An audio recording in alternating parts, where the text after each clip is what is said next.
Oh, first I got to turn down that. Okay. I am your host, Mr. Skrilltown, and tonight we have the lovely, award-winning screenwriter, director, producer extraordinaire, Ranelle Golden. How are you? Good. How are you doing? I'm Good. excited to come here and talk shop with you. Yeah, yeah. Now, the people, for those who don't know, Ranelle, she is an amazing screenwriter. She has done a lot. I'm impressed just by reading her bio and checking out some of the Thank things that you. she's contributed to. But yeah, we're so appreciative to have you on the show tonight. Thank you Thank so you. much in advance. Thank you so much. Thank you. Uh, I'm excited. yeah, and you said you're in very, very sunny, warm weather right now. Yep. Either that or it's a hot flash, but we're not going to mention that. Right, right, right, right. Now, if that's the case, I'm having a hot flash too. That's Yeah, why I'm there wearing you this. go. Yeah. Yeah. But yeah, let me give you a little bit about Ranelle Golden. Okay, so Ranelle grew up in the entertainment business. She spent the last 14 years creating content and writing screenplays for clients. She's completed 5 feature films since 2019, dozens of short films, music videos, and commercials. To date, Ranelle has written over 60 screenplays in house and for clients. She's recently completed a series pilot for Blended. Storytelling is in her blood. Wow. That's what I'm talking about. 60, like, come on. I haven't even done completed one, and I've wanted to do one. You've completed at least 60. And then I you've done like short films, and wow. That's I just like great. telling stories. Can you tell? Yeah. And Yeah. I like hearing stories. So we're gonna Hopefully hear your everybody story. does, right? Then there's Right, space for right. us in the world. Yes. Yeah, we're gonna hear your story tonight. But before we hear her story, want to give you a little bit. Now, before I play this clip, let me scroll down. Okay, before I play this clip, the name of it, the movie's called Harvey. Can you give us a little bit about the movie? A little backstory on it, and then I'll tell you what it's about. But Harvey is our pandemic film. We Mm, made it in 2020. We were working on another project. We lost our hmm. investor, and everything shut down. And we're like, what do we do? What do we do? And my son was my writing partner on that film. And after about, I don't know, it's maybe 4, 5 months, we're like, ooh, things are not going to open back up, and we're Mm, like, what do we do? And we brainstormed and we're like, how can we make a film that's sort of self-contained, and what do hmm. we have around us? And we pulled out things out of the hat. He's like, we have a farm, we have a bowling alley, we have a mall. They're all empty Yeah. right now because we're all confined to our home. And anyway, we decided on the bowling alley, and in 9 days, we wrote a feature film together. And then from Mm, there, Harvey was born. I went and asked people to, hey, do you want to do this with me? We got union approval, one of the first under the pandemic in hmm. Florida, and we Mm, made it by November. So it started, shutdown was February. In the summer, we came up with this idea, let's do this so this year isn't lost. Because it yeah. was our first year, mother and son writing team working together. And we Wow. were like, gosh, we don't want to end the year with nothing under our belt. And we Yeah. made Harvey. And there were some things we had to sacrifice, but it Hmm. was well worth it.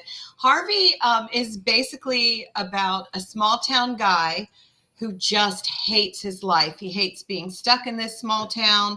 He works at the bowling alley, same old thing, day after day. And he's got this Hmm. one guy that comes to the bowling alley, and they're kind of like enemies. Hmm. That guy ends up dead the same night that he is blackout drunk. And Oh, he okay. starts to think he murdered him by some things that he finds. And from Mm. there, the mystery sort of unravels. Did he or didn't he? And Yeah, it's on wow. Tubi now, so people can watch it on Tubi. It made it to Tubi last year, so it's on there. You can watch it for free, Oh yeah, even. that's nice. I'm most definitely gonna have to watch it. Yeah, I've watched yeah, the trailer a thank couple of you. times now, but okay, so I'm gonna give the viewers a little bit close up on this trailer Thank of the movie you. Harvey. Check it Thank out. you. You're being creepy and rude again. Hey there, Harvey. Can you just try to be nicer? Smile a little bit more? I'm so sorry, Karen. We all hate our jobs. Quit acting like you're the only one. It ain't just my job I hate. I hate everyone and everything equally. Hey, hold on. I'm gonna get you out of here. It's ketchup. No comedy dumber. Great. That was perfect. That man is a danger to women. You should be on my side. Correction! I'm on the side of the bowling alley. Hell time. I'm not waiting on you anymore. Yeah, I'm telling you, and I can I wish I could have shared more, but I couldn't. But just because No of the worries. software, but yeah, it man is looking interesting from that point. We had a great That's when team I was on like, that. yeah, Thank you. yeah, that's crazy. So tell me about like how you got into screenwriting. Oh, well, that's sort of a sad story, but I'll tell you the abbreviated version. Okay. I was running a performing arts school. I was kind of born into the music business. So that's when I say I grew up in the entertainment industry, I grew up in the music business. My mom had a band, she toured, she raised us while she was out there making music. Wow. So, long story short, I went into the music business, got married. Fast forward, you had to make the decision, family, music. I was pushing 30. I chose my kids and having a family. Absolutely. So we got back to Florida and I opened a performing arts school. It's going well. It's a black box theater. I've got over 400 students coming through. I had a dream to get it accredited, blah, blah, blah. I wake up one morning and I'm lost a chunk of my vision. That leads me to this odyssey of neurologists and spinal taps and all of these things. Everyone's poking, prodding, and basically we're hearing, you have a brain tumor probably. We're expecting to find that. You'll probably be, terminal. So made the decision to close my school. So here's where the writing comes in. In the process of trying to deal with, now I'm pretty much a legally blind woman and I'm no longer, doing all the things in life I was doing. My daughter, who was a young teen at the time, she sat with me and put me on Facebook and put me into this Facebook group of writers, creative people. And I met my first writing partner. His name was Stephen Wright. And he also had some medical things going on. And he's like, well, while we're figuring it out, let's be miserable together. And so before you know it, we wrote 2 feature films and an entire TV series pilot. During that time, I kind of protested all of these neurologists and I found a specialist and went there, and he began restoring some of my vision. I still have surgery, these little treatments every 10 weeks, 6 to 12, depends on how I'm doing. So I still do. It's been 14 years, but I got better. I began driving, got back to my life. And I looked at it like, oh my gosh, I have a second chance. I've got to figure out what to do. And, I'd always wanted to be a musician. That's all I wanted. And when I had to give that up, I was like, oh God, my dreams are dead. But, obviously for good reason, raising children's beautiful reason, best reason in the world. Absolutely. But then, I just found that I loved writing and telling stories, which I wrote music. So I was telling stories in my music, but I loved it more than the others. Like the music. More than making music. I loved writing screenplays. So I began to educate myself. And now I'm like, oh my gosh, we have all of this material. What do we do? So I decided to make a proof of concept video of a feature film I wrote. So I condensed it down to a little short. I found a DP. He was this Emmy winner who was bored. And he's like, I do creative things on my off time. And I found a director and makeup and all this stuff. And it was a cool story based on something true. It was very dramatic. And my director that I hired, he was coming up from Miami to Orlando. He didn't show up. And I said to the gentleman who was working on camera, I'm like, what do I do now? Do I send everybody home?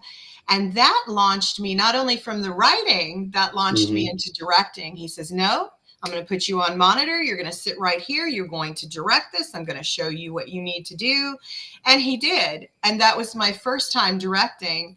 And I was kind of sold on it from there. So then again, I was taking every workshop, every class, everything I could do. And here we are 14 years later, and I've done about 40 projects as a director. Wow. And I love it. And we just finished a pilot that is a very powerful, emotional piece. It's in post now. We're editing it, and we hope to go pitch it because it's for a TV series called Blended, and it's sort of like along the lines of This Is Us or A Million Little Things. Oh, But yeah. it's a very dramatic piece about these two couples. They're best friends. It's a white couple and a black couple, and they're godparents to each other's children. And one night after visiting, the white couple actually dies in a car accident. And the black couple gets custody of the child. And from there, we start to deal with all of these things that happen as a result of them getting custody from society, from family, from themselves. Like, are they doing the right thing? But then you also get to find out later, if we make the full season, that accident might not have been an accident. So there's all of these little twists and turns. Okay. I brought on, we have a diverse writing team. There's 3 of us right now. If we get picked up, we'll probably bring on a 4th. But I'm really excited about this program, this possible show, and finding it a home. And, we're working hard, hoping for the best. So, our trailer will be out soon for that. Okay, yeah. I was actually looking for it online when I seen, a couple of other your films that you had posted on your flyer. I was like, I wonder if they got a trailer for Blended already. Not yet. Soon. Yeah. So, and then I have a bunch of other ones I want to make that are in development for sure. So right. So what was the very first screenplay that you wrote, directed, and it came out and was released, or the very the first one that you've had the most success with? So there's one that probably has been the most successful, but it's not my first. But the most successful, surprisingly, lots of little networks through Film Hub have picked it up, and it's all over the place. It's called The Thing Inside. It's a short about a female serial killer who's in a 5-year marriage, and the husband's wanting to have children. And in the process of her trying to get pregnant, he discovers what she really is, and she ends up having to kill him. And as it ends, she finds out she's pregnant. It's a creepy ending, but so that was probably the most successful in the sense that everyone's picked it up. And it surprised me because it did the film festival circuit, and it won lots of awards and stuff. And I'm like, well, what do I do with it now? And so I just, for the heck of it, put it up there to distribute it. And people really liked this weird little psychopath type short. Yeah. But my first screenplay that I ever wrote, that I wrote on my own, was called The Killing of Joy, which is a story about my mom. It's a very personal story. She died, and the gentleman that was in her life when she died ended up on the FBI's top 5 most wanted list. Wow. And he was arrested early 2000s. She died in 96, and he was arrested in the early 2000s by Interpol and shipped back here for trial. And he just got out of jail May 3rd last year, but it wasn't for her death. It was for the crime after. So that was my first one. I haven't made that film. It's so personal, and I want to, when I do make it, I want the right people involved, but I also want to respect my family. And so I've tried to fictionalize many elements about it, but it was the first story I ever wrote, and I was so cathartic. But I got to the very end where she dies, and I couldn't do it. And I never get writer's block. It's just not who I am. I just love telling stories. But when it got to writing that scene, I could not do it. And I had to kind of solicit a little bit of help. I'm like, I have this one scene. It's so emotional. And every time I go to do it, I can't, right? And so I had somebody like get me through it. And then I did the ending, but it was crazy. So that's the first one. And and then I did a little series that's out there that's kind of my baby. It's no budget series I did in 2015 or 16 called Transcend. And it's supernatural for kids. It's all about this kid. He's coming of age, and he's starting to see good and evil, angels and demons. And he thinks he's losing his mind, and he starts to realize this is real. So it's a little bit funny and awkward and, coming of age-ish sort of thing. Right. Yeah. That was a So- fun one. I'd love to do that one over with a budget. Oh my gosh. So, because there's like spellcasters and these weapons that, will, if it's an evil person, they'll try to take your soul and it goes in the weapon and the weapon lights up as it fills up, just different things. And I'm like, man, I want to make that with a budget someday. So that's on the Amazon, and Tubi picked it up, but I haven't seen it out yet on Tubi. They picked it up like 2 months ago. So maybe it'll come on Tubi. I don't know. I mean, but it's on Amazon, It's which on is Amazon, even... but Amazon rents it to you now. True. It used to be, you used to just be able to go watch it, but they changed that like 4 or 5 years ago, and now you've got to rent it.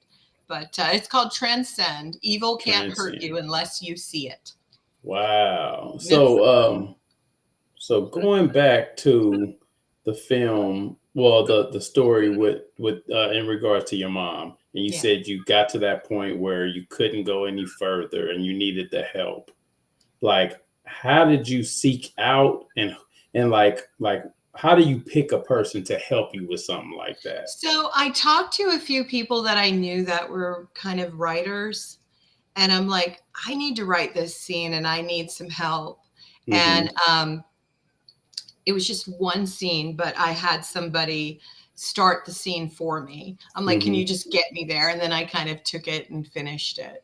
So I've never had to do that before, but it was where she died. It was just such a thing. And now, back then, that was 15 years ago. It was more raw. And there was a network that asked to read it shortly after it was finished, and they read it. And at the time it's a women-centric network, without revealing who they are, because I don't know if I'm allowed to. They got back to me and they're like, this is gut-wrenching. It's heart-wrenching. It's beautiful, but it's not for our audience, because 14 years ago, every story that went up on their network, and that'll probably help you figure out who it is, had to have a happy ending, because it was all about. I know what you're talking about. Yeah. We all the endings had to be the woman was triumphant, and in my story she wasn't. So now, if somebody said that to me, though, now being older, wiser, and realizing you need to pay the rent, I'd probably be like, "Can you give me 15 minutes? I'll give you that happy ending. Right, I'll switch it up a little bit. Yeah, I'll switch it up. Yeah, exactly. That's exactly what I would do now. So, and I wouldn't feel bad. I'd probably feel really happy, even though it's my mom's story. She'd get to live. It's sort of a bittersweet. It's a story. It's a good thing. Yeah. Yeah. So, you said that. Okay, so you started writing. You started writing a couple of screen plays. How did you figure out the preparation to actually build a actual screenplay? Like, who was like influential in that, and how did you figure that out? So what I did was, and I would recommend this to anybody that wants to become a writer, and I'm sure people hear it all the time. They're like, I really don't want to hear that anymore. But I went and I searched, and I had help. My daughter was helping me, and I found screenplays, downloaded them. All right, what am I going to deal with here with the screenplay? The very first screenplay that I wrote, I used a Word template.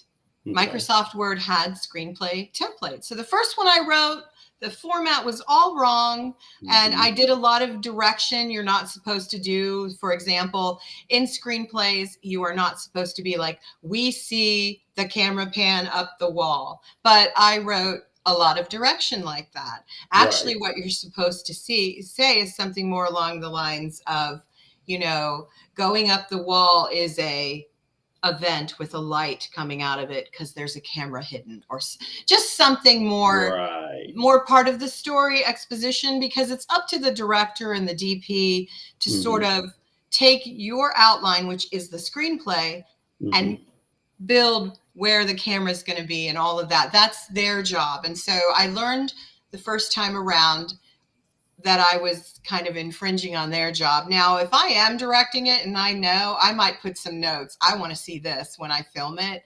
I don't do that often, though, because I would love to sell screenplays. And the way I actually learned how to do it properly is after I was done, I had written the start of a trilogy, which was also my first book, called Twin Curse. And so it's sort of Harry Potter, Lord of the Rings, Narnia kind of thing for kids younger. I was hoping like 10 to 12. I'm in the process of redoing it because I want to grow it up and make it for adults, because it's got all of these wonderful, it's a big world. And so the first thing is Twin Curse is a curse to the royal family. So what I did is, once that's done, I sought out a known producer that could sit down with me, go through the script, and he was awesome. His name was Lee Levinson, and he went through the script with me. And it was interesting because he ended up, I don't think this is confidential, but it was a long time ago. He ended up optioning it after he read it. He's like, I want to option this. I know where we can take it. Now, we weren't successful in that. So I think a year later, I ended up with it back. And now I want to grow it up. So it's all like divine order. It's perfect.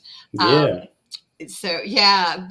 he taught me, because he had a long, successful career. He taught me, when you write a screenplay, you do this, this, and that. And I learned a lot from him. And then I didn't stop there. I did writer's boot camp out of LA. I started taking all these things. And most recently, I couldn't resist. I don't know. It was probably 5 years now when Shonda Rhimes, it might even be longer. Shonda Rhimes had done this masterclass thing where she was going to show you in the class like what she made, treatments and her pitch sheets and what she wrote and stuff. So I took that just to read those things, because I want to be like her, right? I'm a little older, so I may never get there, but I was just like, oh my gosh, I want to see this. So I even did that. Was my most recent thing. I wish I could remember when. 5 years, maybe, give or take a few. Yeah. So. Well, okay. With that being said, of course. With that being said, how important is it to continue educating yourself while you're going through this journey of writing?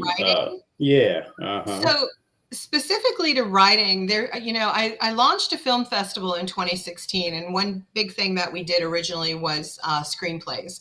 We're on hiatus right now. I'm deciding if I want to go back or not, because I'm actually getting just so involved in filming and things like that. I cannot give it the love that it deserves, but it's a 5-star IMDb. We did great. It was great. We survived the pandemic. But there's a couple of things. One is, there's an industry norm you absolutely must adhere to, or you're going to go in the trash before anyone even reads it. And that's as simple as what type and what size font and how your page should be structured. Really? Okay. That being said, whatever you do, even if it might not be the industry norm, the important thing is you do it consistently throughout. You're not doing one thing on one page and then doing something totally different on another page in regards to like your format or how you are laying out your screenplay. It has to be consistent. That makes it forgivable if your story is really good. So if you're not sure, just make sure you're being consistent in how you describe and lay out. For instance, when you have a new character being introduced, even if they're not speaking, but we see them and they do something on screen that we need to take note of, and you need to introduce them and capitalize their name. All caps. Okay. That indicates to the people that are going to put your script together and build this story, new character coming in. If there's a sound cue and we need to hear it, doorbell, phone ringing, all caps. So there's certain things that you should follow throughout. And one thing I would recommend, is, again, definitely read, look at every script you can. I still do that from time to time. Especially trying to break into TV, which has been one of my dreams. Yeah. And I've written quite a few series at this point, but this is the first time I'm actually going to go and pitch it and stuff with Blended. But you should continue reading, and you should understand the differences between a theatrical narrative screenplay and something for television or for streaming. And even with streaming now, there are some subtle nuances compared to television, because television, you need to account for commercial breaks and things like that often in your script. So do you or don't you? I kind of say be consistent. If you do, you do. If you don't, you don't. Be consistent. But here you go. You've written the screenplay. Now what do you do? And that's something that was a mystery, right? Like, how do I get it sold? How do I get in front of people? That Right. part's a little bit harder. And so here's what I would say. And, I'm still learning. So I would never say I'm an expert. This is always about learning and growing. And so I would say first, if you know that this is the industry for you and you have a million stories in you, not just that one screenplay, but you have a million stories, you're going to be a writer, start networking now. So when you finish that, you've got people to talk to read it, not your best friend, not your husband or your wife or your kids, Right. people that are going to be like, oh yeah, that's nice. People that are going to read it and give you genuine feedback that you've built relationships with. Absolutely. That's like really critical. Once you get through that and you've done your series of rewrites, rewrites are their own monster. And that's why I love writing with other people, because I will whip you out a story in weeks. I don't like the rewrite part. So there comes my partners. Let's read this. Let's break it down. Where do we need to do what? Right. And so it's a creative process that I adore. I love writing with other people because of that, though I do become like a zombie and I will write my own stories. So you get all that done. Rewrites are done. You need to prepare things to actually pitch your project. What's your log line? What's a tagline? Possibly you might want that. What is a short synopsis? What is the full blown, full synopsis and or treatment?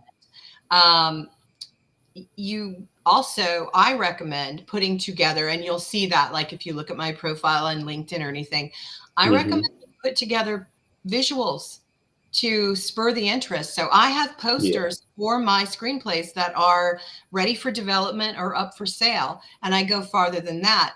Make a pitch deck. Try to figure out what's your budget going to be. Try to figure out what you need to kind of package this project to go and take to a producer so that they'll be like, oh, they have some things in play. But also consider making it. Make a short.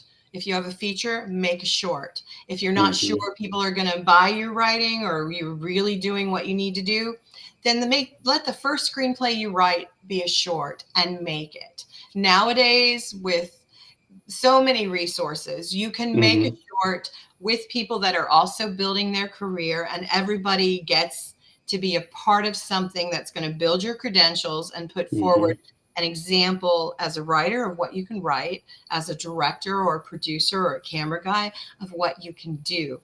And that's critical. And those were the things that helped me kind of transcend into meeting more people and connecting to more people. And I don't have tons of stuff out there, but I have crossed that threshold where I have things out there now. In distribution, there's 4 films, I believe, that are in distribution. And there are one that it just was a feature that only did the film festival circuit because honestly, I wasn't happy with the quality of it. I didn't direct it.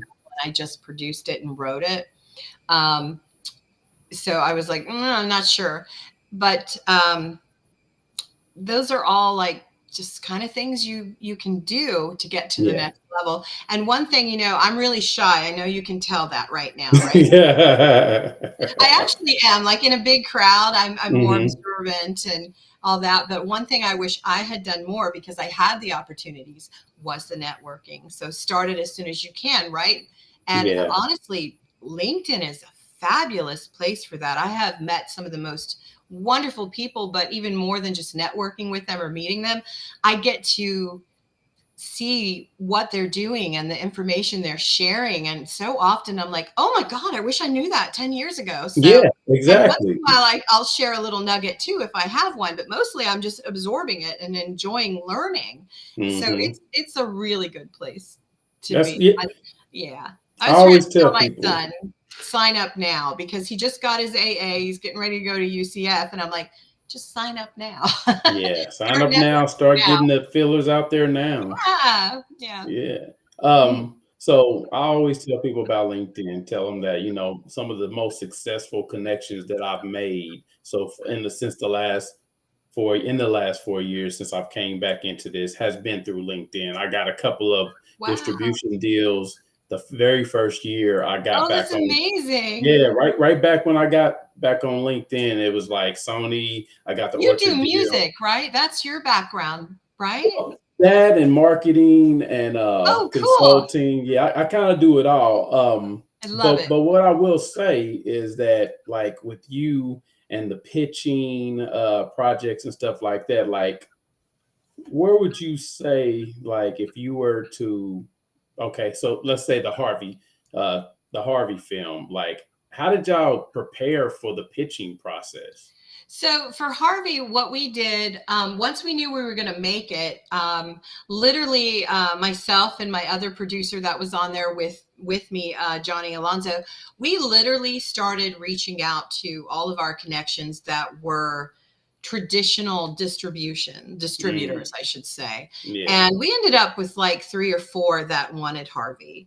And Mm. that's a really, it's a good place to be, but it's really difficult to know, like, are you making the right choice? Because, that was the first one that I totally alone went for traditional distribution rather than like self-distribution or film Mhm. hubs, something like that.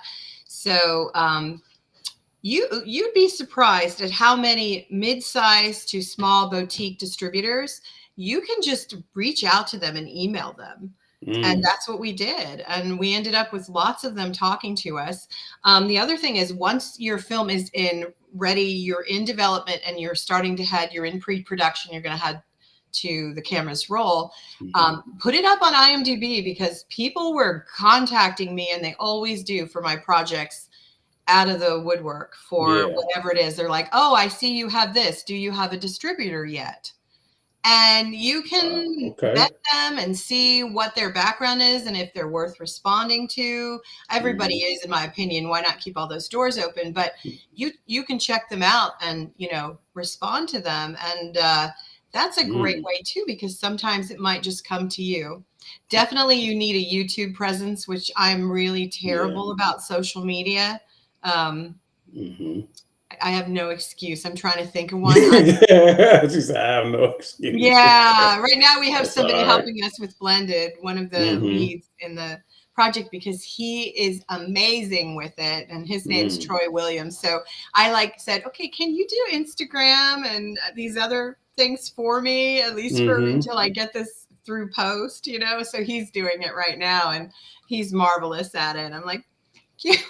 Yeah, yeah. Well, and you gotta have that team because everybody's not good at You all things. do. You gotta have a team. You do, yeah. And I'm not like I run out of ideas because I'm not like a selfie person. I'm behind the Mhm. lens, just working. I'm like a Right. worker bee, right? I want to work. So Mhm. it's been really cool to have somebody help us with this one. And it's exciting because it's growing little by little and it's perfect. I Yeah. definitely recommend a team. Definitely. So. So what do you how was it working with your son, on this film?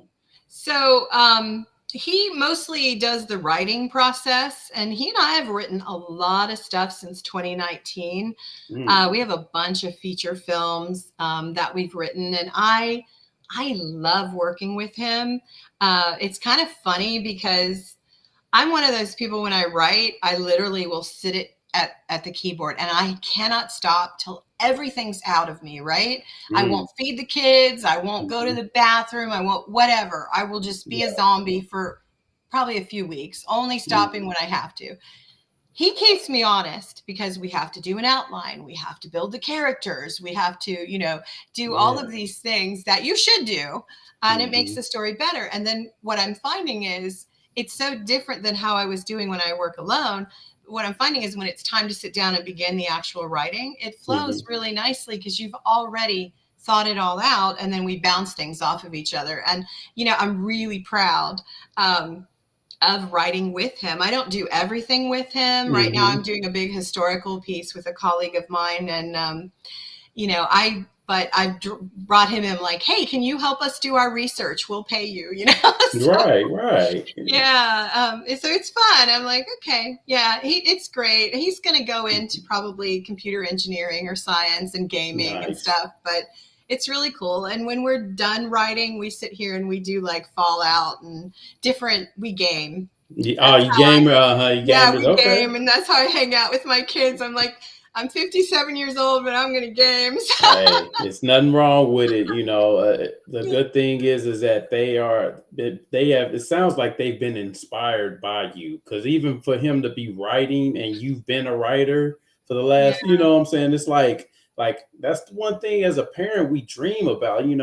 I would love for one of my kids to follow my kind of footsteps follow. into this stuff. Yeah, I don't know what it'll end up doing, but I am very grateful for any time that we have collaborated and the things that we've done. And Mhm. we've made a few shorts and things like that. And Yeah. I would love it if he would come on set with me and just kind of like shadow me as I'm directing or something, so he can get the full set experience. But Hmm. during the pandemic, we chose on Harvey not to have him do that because it was union, and Oh, okay. you had to have zones for everybody and masks, and we had to test every morning, and it was like very stressful as far as the way our sets were set up to segregate the stars from the risks of getting Right. COVID. So yeah, but I'm hoping the next big feature film we do, he'll come. I Mm. hope he comes to the wrap parties sometimes and things like that, and Nothing I'm wrong with that. proud of him. Yeah. Yeah. So I got a couple more questions. One would be, how do you select the actors for your films? Like, I know you said you went through the union, but like, how does that process go? So it kind of depends on the project, but usually what Hmm. I do is I literally put out casting calls. And some projects I will reach out to casting directors and have them do a blast Hmm. to all the people that we could bring in. I'm very blessed because through the years I've met a lot of actors that, they are union, they've done amazing work, circles around whatever I've ever done, like they've had long careers, Hmm. and they have introduced me to other talent. And so sometimes it's a matter of just reaching out to who I know. But usually what I do is I have a process. Pre-pandemic, we do, Hmm. I used to do live casting until the pandemic. I love to do in person. Yeah. Now it's transitioned to where we do it on Zoom, but we do your initial submission is video. So you can Hmm. send in, sometimes it's a monologue and you get the sides and you read the sides for me. What Hmm. I usually do for the big lead roles is I'll do chemistry reads. And so Mm. I'll have people via Zoom Hmm. read, like husband and wife. For Blended, I had the husbands and wives kind of audition together and see who fit with who and kind of pull it all together. So Yeah. it is quite a process and you never quite know. And every once in a while, someone slips through the cracks because of video submissions. And so that's why I started doing the chemistry reads, because what I noticed transitioning because of the pandemic to video, mostly 99% video, Hmm. when you do a video submission, you can record it as many times as needed until you get a really good product to send in. Right. But what happens is you land on set and it's take 1, take 2, take 3, take 4, right? And you can't Hmm. deliver. And so this I've noticed once in a while I'll get one that just like they could cry during the video Hmm. submission, like it's a drama and they cried. You get them on set and they cannot Can't do it. perform the way they did. And this happens more with younger talent, like under Hmm. 18 than the older talent. But I'm, ebb and flow. You learn as you Yeah. go what actually works. So now I'm okay.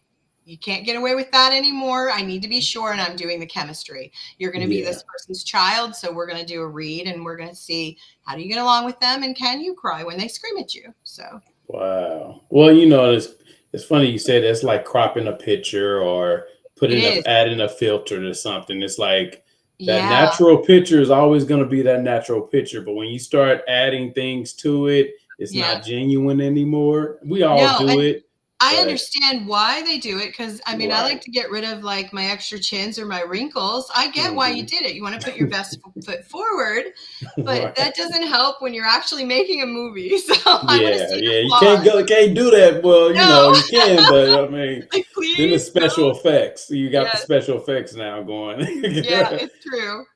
Yeah, that's funny.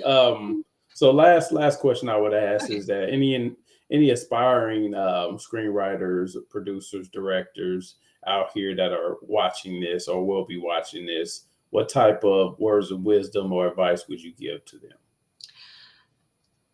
I sound like a commercial, but the truth is, don't be afraid. Just do it. If you're doing it for the money, you might not see that for a while. So make sure you're doing it because your heart's in it, because it's your calling. And if you, as a writer, if you find that, you only have one idea and you don't have many, it might not be the right industry for you because it's very cutthroat.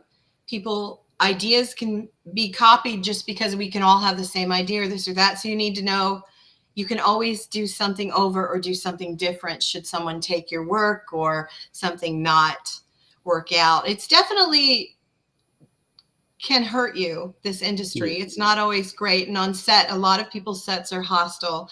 I won't allow that, but just don't be afraid. Just do it. Oh, and here's something that I learned from students that were interning on Blended, and I totally believe this. Do anything and everything that you can do when you're starting out, short of paying someone money to be in their project. You don't need to do that. But even if you have to volunteer, do it.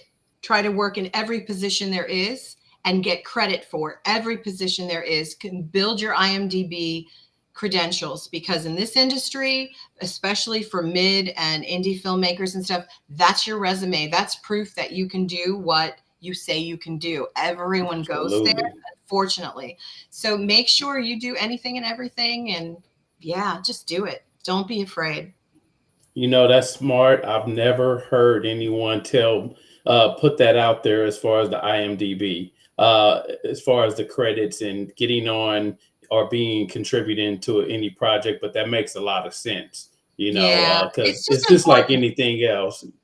Yep. Even if you're just like getting the coffee, that makes you a production assistant. Yeah. That's an important credit. Those people are so essential in the big Marvel movies. Even they probably have hundreds of production assistants. So it's just important, and make sure you get your credits, because a lot of people don't put them up there. So that's some great advice. Thank you. And lastly, and lastly, where can people find you online, or like what are your handles? So it's pretty much Ranelle Golden everywhere. So GOLD. Oh, it's on the screen. GOLDEN, right? And then my company is macrovisionfilms.com. You can go to our website and see different stuff we have available or have made on there. Wow. So. I didn't know, and that is clearly my fault, that Macro was your company. I seen it go across the screen. Yeah, I seen it go across the screen. I was in the hospital when you reached out for me, right? Because I was having surgery. So I was really bad about sharing. Yeah, I didn't realize that. I seen it come across the screen on the trailer for Harvey.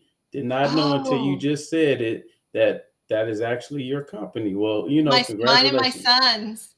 That is amazing. See, that's well, we want to thank you for the time that you've given us, especially on a Friday. I know how busy it can be on Friday evenings. It's all good. Thank you. Yeah. Well, and anytime that I'm out in that area, I'll look you up, because I've been out there. So I normally go out there. Yeah. Let me know. Let me know. That'd be awesome. And I should probably have you come and talk to me. Absolutely. So, I love to talk music. I love it. Absolutely. So. And I do more than music. I do entertainment. That's why I like. I love it. Yeah, I deal with comedians, actors, screenwriters, filmmakers, the whole nine. So, but music has been my specialty. Lots more. Most definitely will. Sweet. But I want you to have an enjoyable weekend. We want to thank the viewers who tuned in and who will be tuning in. This will be on YouTube, Facebook, Twitter, Twitch, and LinkedIn.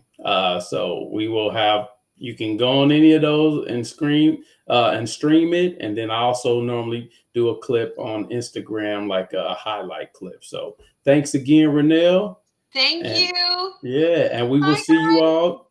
We'll see you all next time. All right. Bye-bye. Thank you. Bye.